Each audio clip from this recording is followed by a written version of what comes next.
কিয়ামতের আগে যে মালহামার যুদ্ধ হবে তখন রাসূল সাল্লাল্লাহু আলাইহি ওয়াসাল্লাম বলেছেন মালহামার যুদ্ধের সময় মুসলমানদের ফুস্তাদ বা তাবু হবে, শিবির হবে এই ফিলিস্তিনের দামেস্কের পাশে আল গৌতা নামে এক জায়গা আছে, ওই গৌতাতে।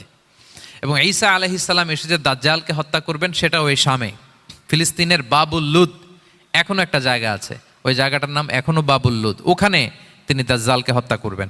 এবং সেখানে একটা সাদা মিনারা আছে, ফেরেশতার পাখায় ভর করে ঈসা আলাইহিস সালাম তখন সেখানে নেমে আসবেন, ওই ফিলিস্তিনের ওই শাম দেশের ওই মিনারার পাশে তিনি এসে পৃথিবীতে তিনি নজুল করবেন, নজুল ঈসা আলাইহিস সালাম।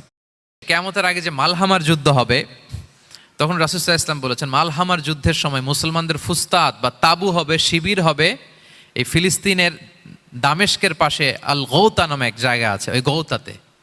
এবং ঈসা আলাইহিস সালাম এসে যে দাজ্জালকে হত্যা করবেন সেটাও ওই শামে, ফিলিস্তিনের বাবুল লুদ এখনো একটা জায়গা আছে।